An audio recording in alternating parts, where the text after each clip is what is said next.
Our upcoming speaker, Nick Davies, spent 40 years as a journalist, primarily doing investigative work for The Guardian. Towards the end of his career, he was centrally involved in three landmark stories. Firstly, uncovering the phone hacking scandal in Rupert Murdoch's newspaper empire, initiating the alliance of news organisations which published the US war logs and cables obtained by Wikileaks, and also working as part of the team which handled the British end of Edward Snowden's leaks about the US National Security Agency. So join Nick now as he sits down with former MI5 Intelligence Officer Annie Machon.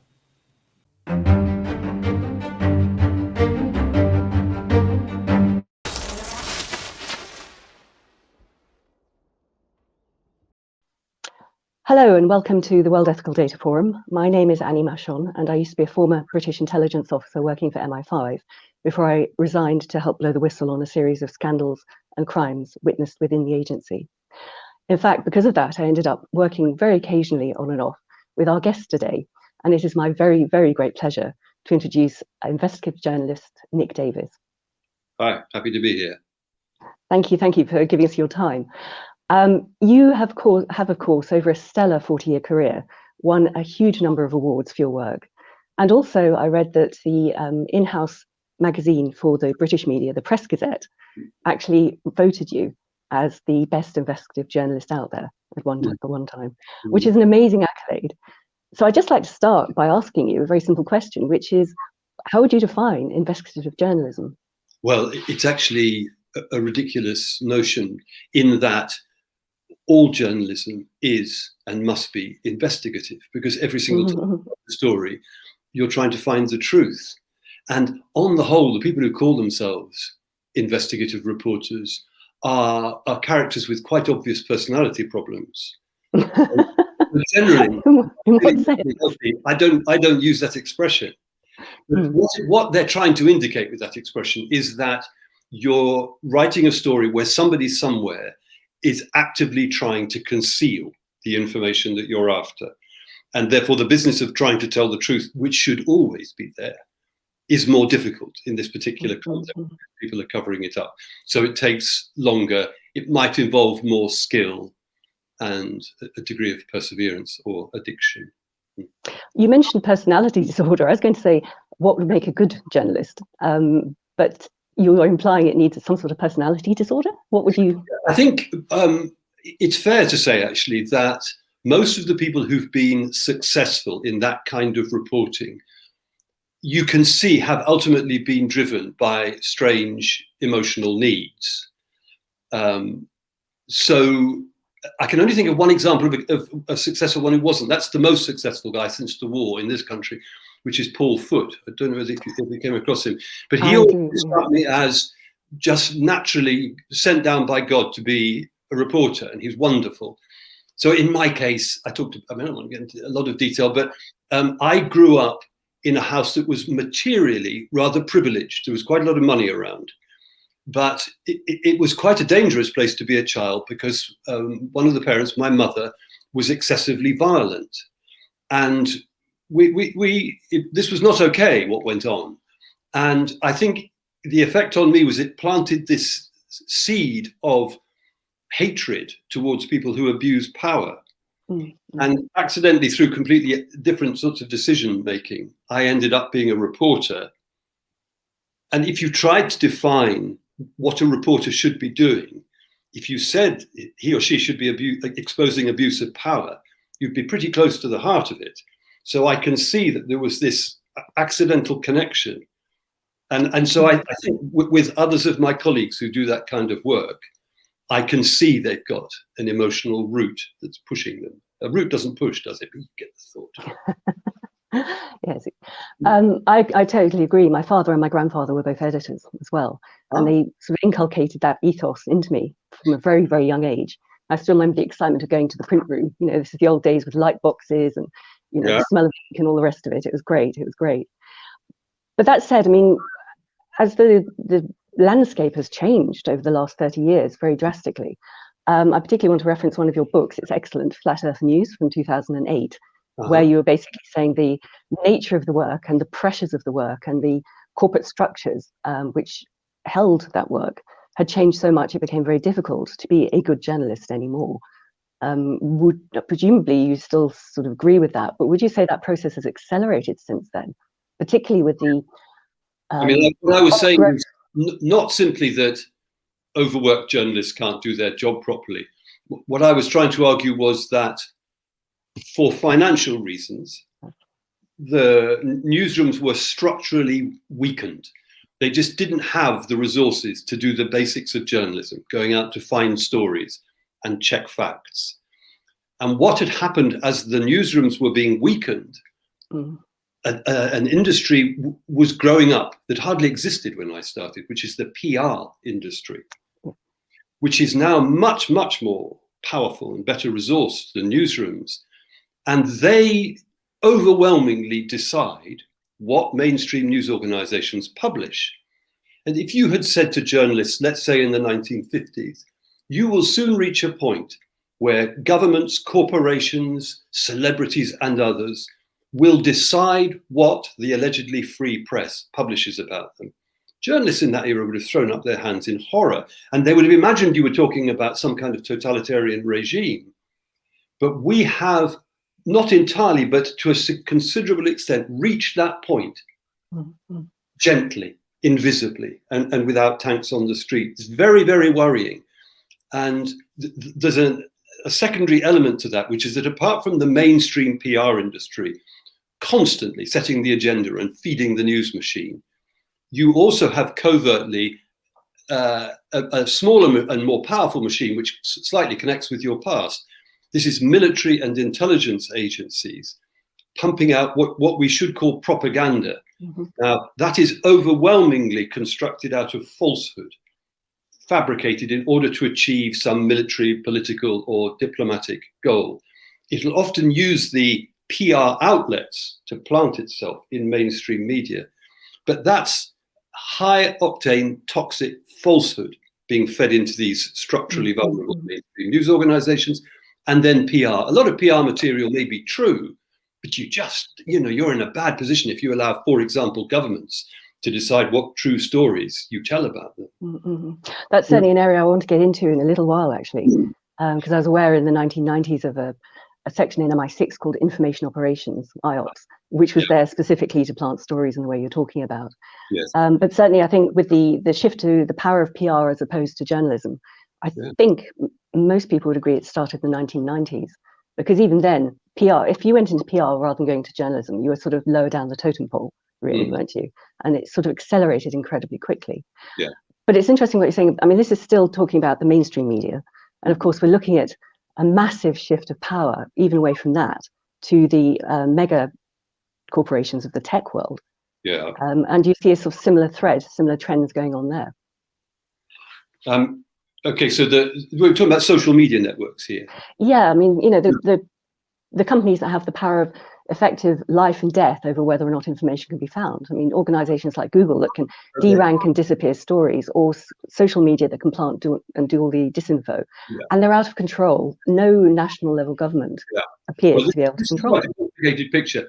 So I'd say the first thing to note is that the social media companies have cornered the advertising income, which was previously going to mainstream news, and have thereby accelerated the weakening that we were just talking about. Mainstream news organizations are even more vulnerable now than they were, say, 20 years ago, because Google and Facebook have cornered 90% of online advertising. So it's a huge loss. Okay, so that's the first thing.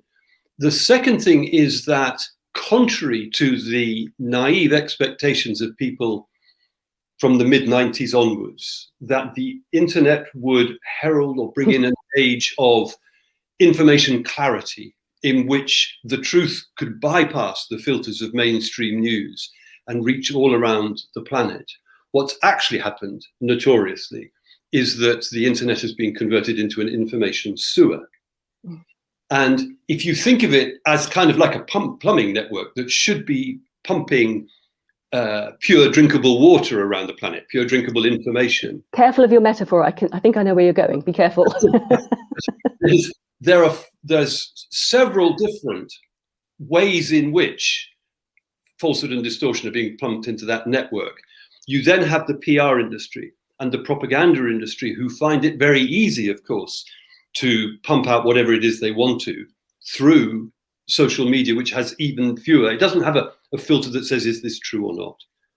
And then beyond that, you've just got this chaotic input of foolish people conveying their foolishness and finding other fools to confirm their foolishness. In a way, that's the most alarming single aspect of it. And when you look at all these different inputs and the high degree of falsehood and distortion flowing now around the world at a speed and on a scale which was never possible before, I think it simply isn't sufficient to describe that as fake news, a rather limp, lame term. This is the age of information chaos. And if you were not living in the world, but writing the script of an imaginary world, and you saw this happen, you might think, well, we should give this story a happy ending. Let's invent a counterforce that can tackle the information chaos and start straightening out what's false and what's true. And you would then want to provide resources and skills and accountability to a mass of people who would then set out and do battle with the forces of information chaos. And you might call these people journalists. But of course, you remember 5 minutes ago, we were saying that the world of journalism is much, much weaker than it was. Now, it's not only up against PR, it's up against the whole information chaos. And so you get waves of COVID denial, Brexit bullshit, Trump falsehood sloshing through the world, and many, many other streams of falsehood behind them. I think as well, on top of that, though, we also have a move by these companies, these corporations, to arbitrarily censor people who are trying to do this. Most notably, of course, a sitting president at the time, Trump, who was then booted off Twitter. Yes, I was very worried by that. And I think it's often been said that if you have a crisis, that's a very bad time to start making big decisions. And there was a crisis back in January. So, I mean, there are layers of wrongness in there. First of all, now that social media are established as the way in which we communicate with each other, it's just not right to have a private meeting where a bunch of business people decide what can be communicated. It shouldn't be their decision. It needs to be made democratically and with some very, very wise people at the front of the decision making.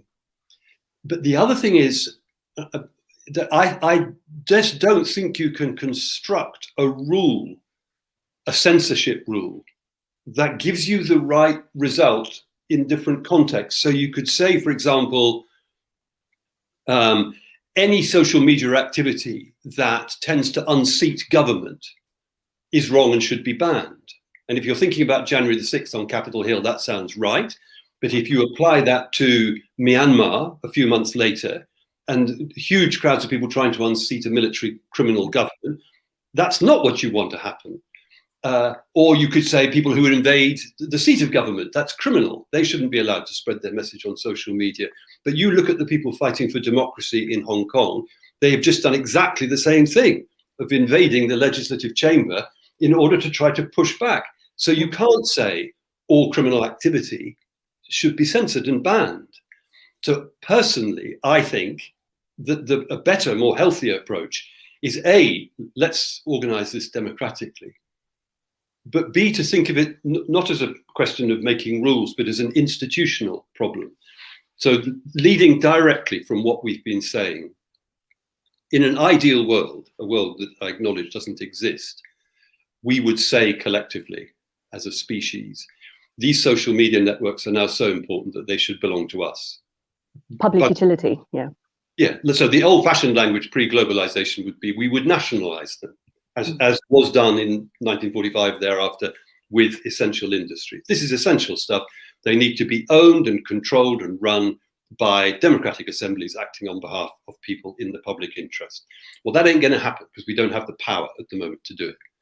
So then the next best, which conceivably one could do, is to tax them. Because what we're trying to aim for here is that if you can get the resources and the profit and feed it back into fact-based, fact-checking, truthful journalism, for want of a less discredited word. So if you own them, you could do that. If you're going to tax them, it obviously doesn't work to try to tax their wealth or their income, because they have clever accountants who break through loopholes in the law and bury it. But I think you could probably tax their electronic activity.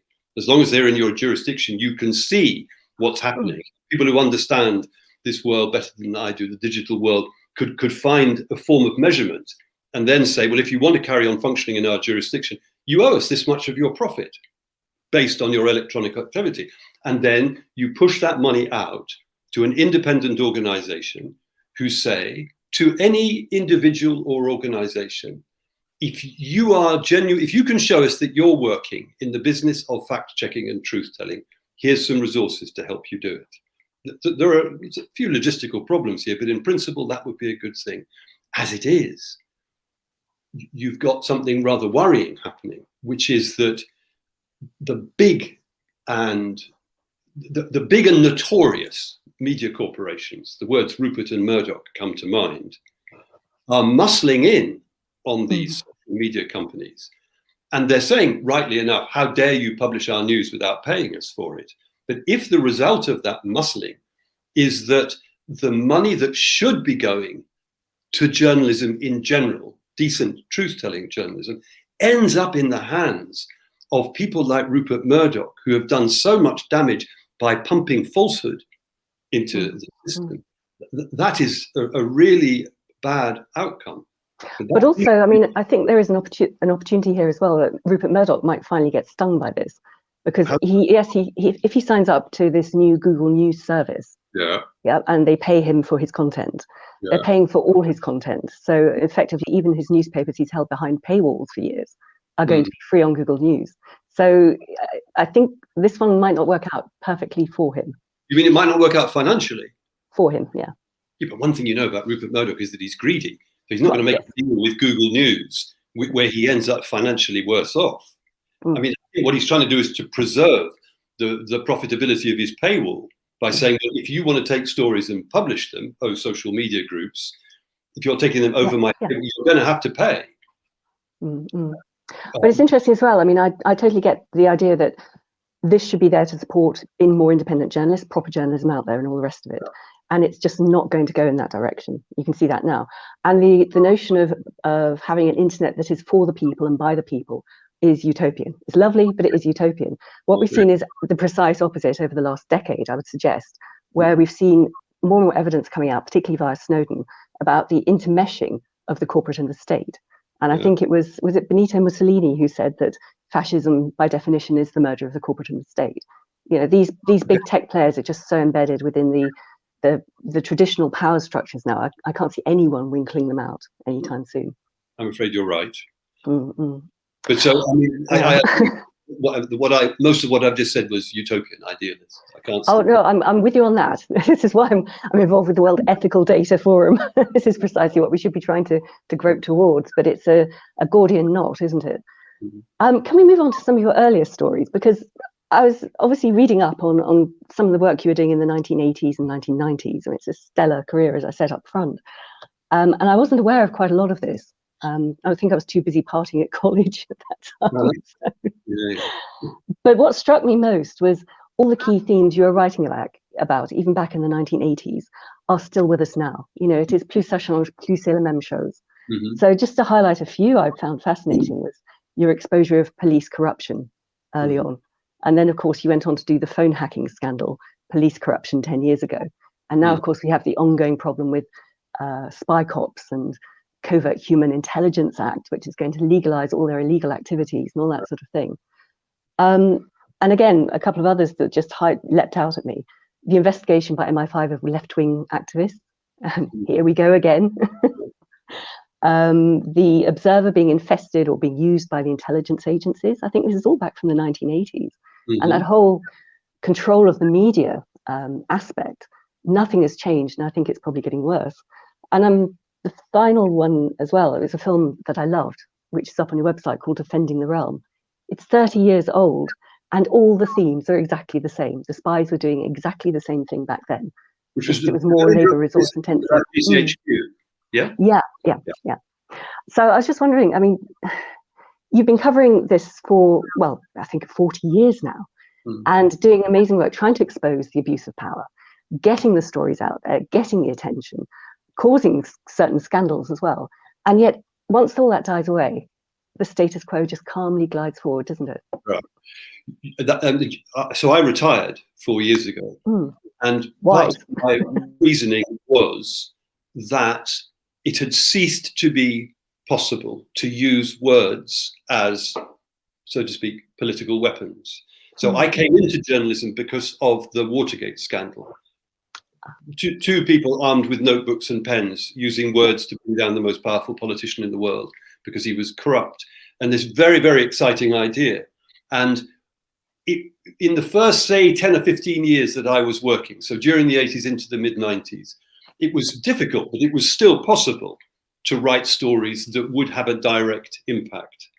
But it's our notorious friend, the internet, comes in and creates this global babble, so that the first problem that you have if you're writing a story for mainstream media or outside it is how to really get heard. One of the last things I did was an investigation into gangsters involved in wildlife trafficking, pushing certain species into extinction. And that took months. And we ended up with the names and photographs of the key gangsters. And it led the Guardian website for about 6 hours. It was on the front page of the Guardian for a day, and then woof, it's gone. Zero. So, and I think the phone hacking actually was interesting in this respect, that there was a point in the summer of 2011, after we published the story about Millie Dowler, after 2 years, where suddenly we did break through, and we were being heard, unusually, in spite of the imbecile babble. And there was a period of several weeks when the power elite in the UK were running around yelling. I mean, I said at the time, this is like the teachers have taken over the classroom. The children have taken over the classroom, and the teacher is running off down the road. And yet, in spite of that, we didn't achieve anything. And what that said to me was, even if you break through now, the public domain is so polluted with the falsehood that we've been talking about and the unreason that goes with it, that it's very, very unlikely you're going to get a rational reaction. So another example of that, around that time, the following year, or maybe 2 years after that peak moment with the phone hacking, was I worked on the UK end of what Edward Snowden revealed back in GCHQ. And he was talking about mass surveillance of our communications, which had been concealed by lies, and which certainly / almost certainly was illegal. This is Operation Tempora, right? Well, yes, particularly that. But it's the bulk surveillance of our communications. Now, what you hope as you're writing those stories is that the impact of publication will restrain that. Maybe, who knows, even stop it. What actually happened was that retrospectively, governments legislated to allow it to continue. So that to me seemed it wasn't just frustrating, it was unreasonable. And so that's why you see these stories coming up again. I remember, just for those who are not familiar with the Tempora case that came from Snowden, this was GCHQ, the Government Interception Agency, mainlining information off all transatlantic communications, not just between North America and the UK, but North America and the whole of Europe. And I remember at the time, the Foreign Secretary, William Hague, standing up in Parliament saying, well, I signed a warrant for this, it's all legal. So we have a UK Foreign Secretary saying that because he signed a warrant, which is only applicable within the UK, effectively, actually gave GCHQ the right to hack 600 million European communications and the whole of North America. I mean, the sheer scale of it. And then the fact, as you said, that they retrospectively wrote an act, the Investigatory Powers Act, to legalize what GCHQ had been doing by that point, I think, illegally for 14 years. Maybe I can't remember. They got away with it. It's just astonishing. Yeah. Yes, because in fact it was fascinating what they'd done. It was we were talking primarily about the cables that run under the Atlantic, and GCHQ had sent engineers to physically attach lesser cables to feed everything that was coming through that, in both directions, I think, under the ocean, into these vast computers to be analysed. And the reason I said it was illegal / arguably illegal was that in the US it was certainly illegal. Here, what William Hague and his predecessors had done was to take a clause in the old Regulation of Investigatory Powers Act, which was drafted at a point when intercepting communications was about copper wires in telephone exchanges. And this paragraph allowed them to have some warrants which were a bit general. So instead of saying we're going to be tapping this individual, we can tap this kind of individual. Well, they'd stretched that really to breaking point to allow GCHQ to scoop up everything indiscriminately and then to analyze it, looking for whatever they were looking for. They used to call it an omnibus warrant, but it was only supposed to be for groups, not whole countries or, continents. They were arguing that it was within the terms of that paragraph, but I mean, that paragraph wasn't written for that purpose. Mm-hmm. Yeah. But no change. What we achieved was the reverse of what we were hoping to achieve. Absolutely. And they continue to get away with it. I mean, I would suggest looking at the laws that have been coming through. I mean, there's been things like the Covert Human Intelligence Act. We've had the Investigatory Powers Act. We know that the Law Commission at the moment is producing a report which is going to strengthen the various Official Secrets Acts. I think they're going to call it an Espionage Act in the future, which means that for someone like me blowing the whistle, instead of getting 2 years, I get 14 years in prison. For someone like you as a journalist reporting what someone like me would say, you would not get 2 years in prison. You too would get 14 years in prison, which is what traitors used to get under the old official secrecy laws. So it appears to me there is this sort of panic in the background and this desire to power grab while they can, because everyone is too apathetic. Everyone is swilling around in this stew of the internet, and nobody really knows what the real issues are. I mean, I had high hopes as well with Snowden. It was such a massive case. It would cause some sort of tipping effect. And it's gone. I think also beneath the surface, there's something even more profound that's gone on that dates back to Thatcherism and Reaganism and their equivalents around the world, which is that for 3 or 4 decades or longer before that, a great many people identified themselves in political terms. I'm working class, I'm a trade unionist. And Thatcher set out to change that internal language so that people now identify themselves as consumers and apolitically. And so the equivalent is, I'm saving up for my holiday. And once people in a democracy detach themselves from their political function, and furthermore are more or less drowning in falsehood, you're really talking about a system that no longer needs to respond or even pretend to respond to the popular will. And can do outrageous things. And so you can see the kind of legislation that you're talking about coming down the pipeline and nobody really noticing or paying attention. And beyond that, you can see the collapse of all sorts of political conventions, which were previously quite important. So it used to be the case that if a politician lied and got caught, that politician would be in trouble, lots of explaining to do, possible resignation. No longer there. That rule's just gone. There used to be a similar rule, which I never agreed with, that if you were having an affair, get bit behind your partner's back, you were in a lot of political trouble. Well, now you have a prime minister who's been cheating his wife for years, is living unmarried with his lover, and they've just sprouted a baby. So that rule's gone. But there are other more important conventions, like the idea of human rights and civil liberties that was so important after 1945. The idea of human rights has become an insulting term for the right-wing tabloids and some right-wing politicians. That's a really, really distressing drift.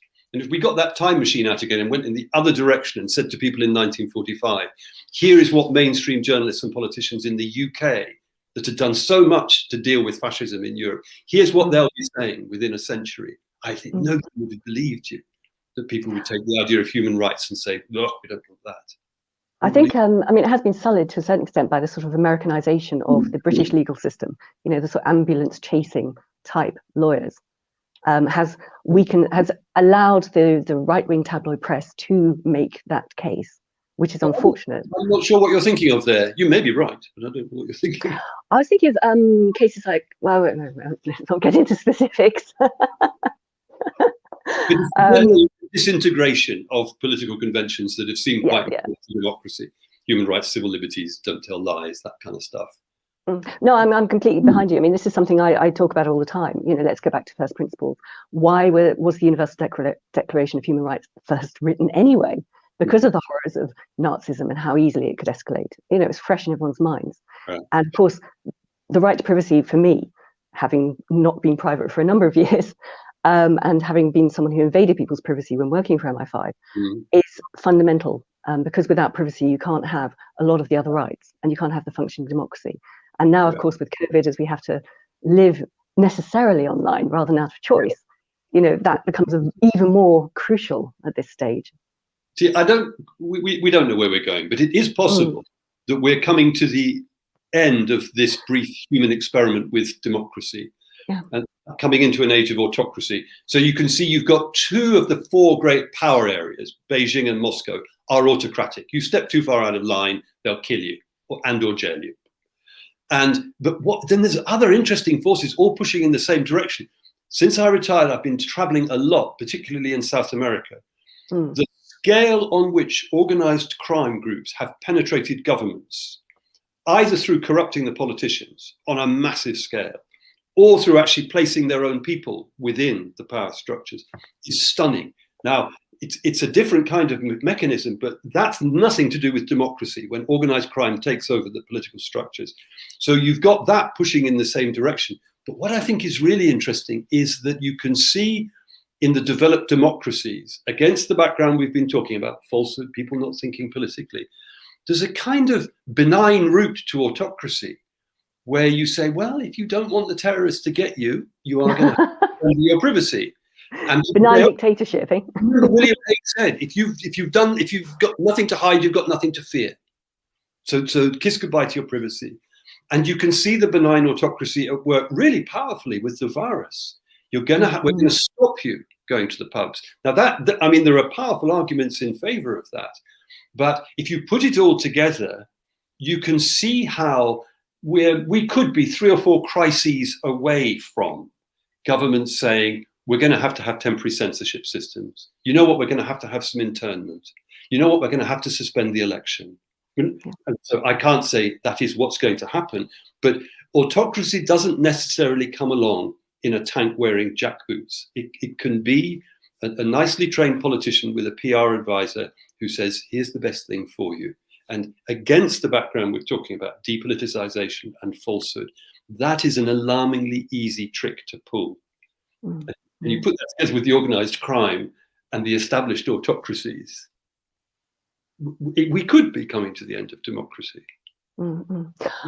I would not argue with you on that one. I suppose one of the other aspects to put into that particular mix is something that you touched on really early on, which is about the interrelationship between the spies and the media and how the state can control the narrative. So it's not just, you know, PR companies, it's actually politicized PR, or weaponized PR that's being put in by the states.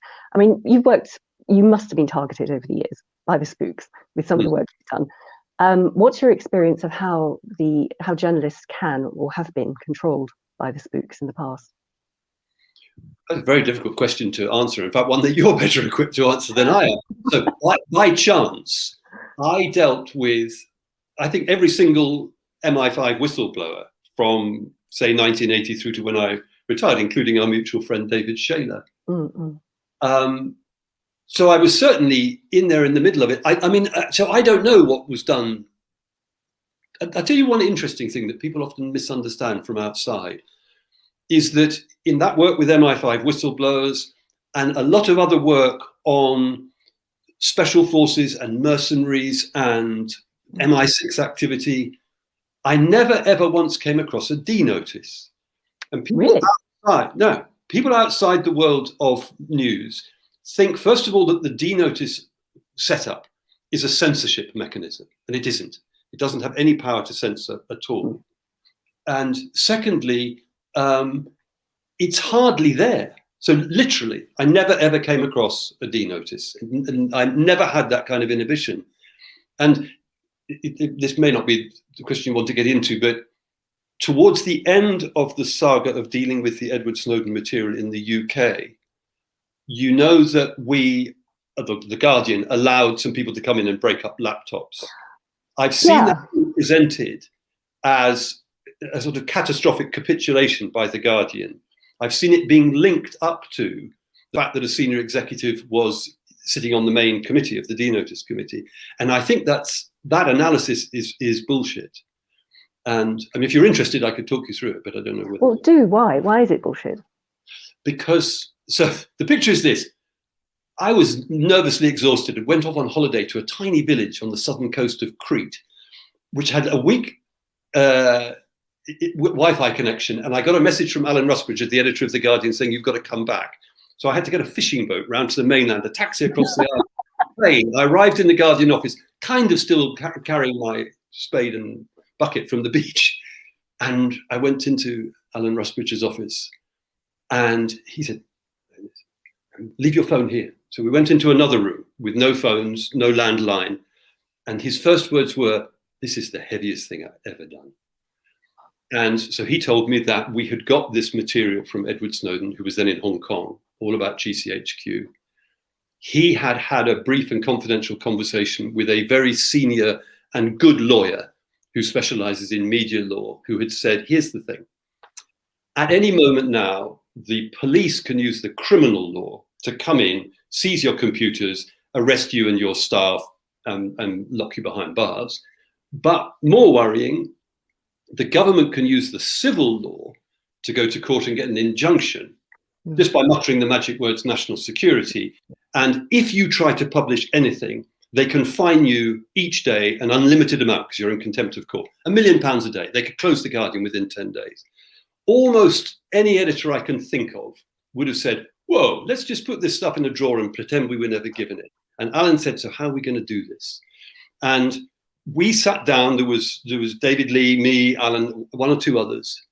And from the way I saw it was that the key thing was to recognize that any time as a journalist you face a legal problem, don't think of it as the law, think of it in political terms. Behind closed doors in a smoke-filled room in Whitehall, there's a bunch of people who are now discussing whether or not to send the police into the Guardian building and or go to court and get an injunction. And we have to try to send messages to that room to help the doves win the argument against the hawks. And one of the things that involved was talking to the retired admiral, whoever he is, with his thatched cottage and his Labrador dog down in Wiltshire, to say, we're not crazy. We're not about to do anything that's going to invite a Russian nuclear attack, but we're journalists and we're allowed to write stories. And if you seriously want to bust the world's most famous liberal newspaper and want those pictures on News at 10 of police coming in, well, you're going to go ahead and do it. But in the meantime, think about this. We're not crazy. Okay. So we then succeeded in running stories for a period of 6 weeks. And those stories were originally selected in order to influence that political debate.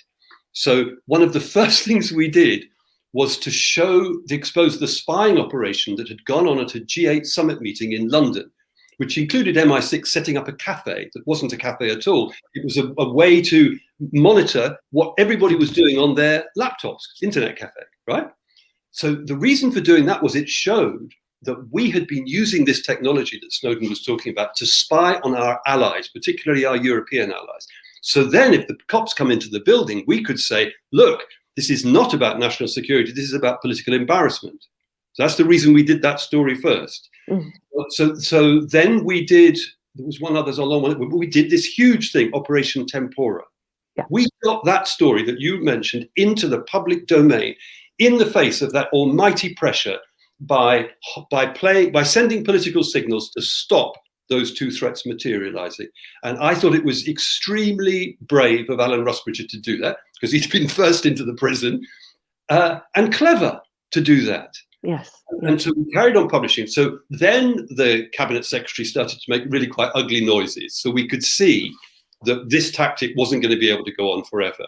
And we had published the main things we wanted to publish, particularly Operation Tempora. So what we did was we got a copy of every single thing that Snowden had given us, and we sent it to the New York Times, where for all the dreadful faults in American democracy, they have the protection of the First Amendment. Okay, so we guarantee, A, we published all the main stories we wanted to publish. B, we've guaranteed that this can still all get into the public domain. So then we said to the cabinet secretary, okay, if you want this pantomime, which is really signal sending, they wanted to send a signal to the Americans that they were taking this seriously. And I think they probably also wanted to send a signal to the workers at GCHQ who were alarmed by what was going on. So go ahead, you have your pantomime. But I think it's ridiculous to see that as the Grenier capitulating to the intelligence services. We did a brilliant job of publishing in spite of the powers that they have. I never saw it as capitulation. I always thought it was theatre when I saw that going on as well. Yeah. So. Yeah. But the lucky thing, it was theatre without meaning, because we'd got everything out. Exactly. I mean, also the idea, it was so obvious to everyone, okay, they smash up some hard disks in one office, but there's the internet out there. I mean, you know, even it backfired on them to a certain extent as well, I think. Yeah. And but, I mean, and in the warmth of it, it just isn't a sign that the Guardian's conspiring with intelligence agencies that the deputy editor was on this D-Notice committee, because it doesn't have the power to censor. It's largely ineffective. And we used it as a way of communicating. Yes, yeah. No, I mean, their major weapon is injunctions, or super injunctions, of course. So nobody can say anything that they're gagged. I mean, that's horrible, horrible. No, the injunction is a terrifying weapon. Yeah. No, I mean, a few court cases with David Shaler on that front. I can testify to that. There was another story as well. I just want to touch on it. Obviously, we can't say too much about the WikiLeaks case because the Julian Assange issues are legally ongoing. But it's often struck me that the work between the work that journalists do and the work that spooks do in gathering information is vaguely similar, and some of the techniques are vaguely similar. Yeah. So I understand that you were the one who originally went out to meet Julian and originally went out and brokered the deal. Yeah. I was just wondering why you did that and how you did that. So what happened there was, I was always a freelance working from home, and each day would start with reading the printed copy of The Guardian, and at a certain point throwing it on the floor in frustration because the news desk had screwed up again. And on this particular day, there was a story buried inside the paper to the effect that an American soldier, then known as Bradley Manning, had been arrested. And the story essentially said this soldier gave this truckload of secret information to this organization, WikiLeaks. Now, at that time, WikiLeaks was absolutely not world famous, but journalists knew of it, so I was aware of it. So I thought, God, what is the news desk doing? Why don't they switch their brains on? The story is not that this poor soldier's been arrested. The story is that there's a truckload of secrets out there. And it's amazing the way that news organizations sleepwalk through the day, recycling press releases and crap from Reuters, that they don't think. So as far as I know, no other news organization anywhere in the world said, let's go and try and find Julian Assange. So I started ringing round anybody who might have worked with him in the past. And eventually, it took about 4 days. I was told that he was staying in Brussels, and somebody gave me the name of a hotel. Cutting a long story short, I went out and met him. Now, spies have far more power than journalists. But where I think that, I mean, I've never been involved with spying, but I've read John Le Carré. I will interject here. Spies have much more power, but it usually takes them longer to get the information, whereas journalists can sort of slide around and get stuff. Well, because of bureaucratic limits and things. Yeah. So where I think there's common ground is agent handling for an intelligence and journalists working with sources. It is very similar. You have to try to use your imagination to understand what's going on in the mind or even in the emotional life of the person you're going to approach, and then find a way to position yourself so that even if they thought they weren't going to cooperate with you, they might decide to. I think there's some very common territory between the two kinds of organizations. So on the train going out to Brussels to meet Julian Assange, I mean, again, cutting a long story short, it seemed to me that the best approach was not to be the selfish mainstream media hacks of all the story, but to say instead, if this is important, we have to get it out. And if we're going to get it out, the thing is to try and set up an alliance. It's the same problem as with Snowden, that UK media law is very, very hostile where official secrecy is concerned. So we need to be in different jurisdictions. At the very least, we need to hook up with the New York Times because of the First Amendment, so that they will, if they think about closing us down in London, there's no point because it's going to come out in New York.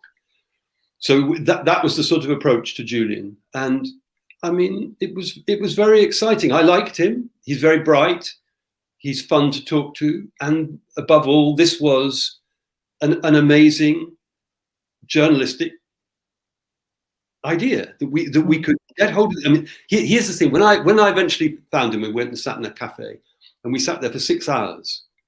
Sorry, how did you find him? Was there some sort of brush contact you had to sort of carry a certain newspaper? 3 or 4 days after I'd read this news story, I managed to track down some people who were working with him in WikiLeaks, and one of them said, "Don't say I told you this, but this is where he is." So I actually, the Guardian's then Brussels correspondent was involved as well. But we went and met him in his hotel, and we went to a cafe. Ian, the Brussels correspondent, had to go after a while, but we talked and talked. And I remember at the beginning, I said, "So you've got all, but what have you got?" And he said, "I've got the record of every single US military movement in Afghanistan since they went in there in the autumn of 2010. Oh, God. And he said, "And I've got the record of every single US military movement in Iraq since they went in there in March 2003. Holy fuck. And then he said, "And I've got the archive of years and years of cables flowing between the US State Department in Washington, DC and its embassies all around the world. It's vast. And holy moly. And I've got the personal files of every prisoner in Guantanamo." And it's just huge, huge. So then you know, why do you come into journalism? You want to expose abuse of power. You're really, really in the heartland of this. And I mean, we should salute and give credit to Chelsea Manning, whose actions were so principled and so brave, and her jailing was so unfair. If you think that it was open to her if she wanted to be unscrupulous and damage US national security, she could have sold that cash to the Russians or the Chinese or to Al-Qaeda, and they'd have given her billions. That's all. She never got a cent out of it. She thought exactly what a good journalist thinks. This is abuse of power. And you haven't asked me this, but I expect you're going to do. It is worth making a connection to what the Americans are now trying to do with Julian Assange, to extradite him and lock him up for his role in disclosing this. If you just look at the first of that packages of information, the Afghan war logs, they are full of examples of US personnel committing murders, serious crimes.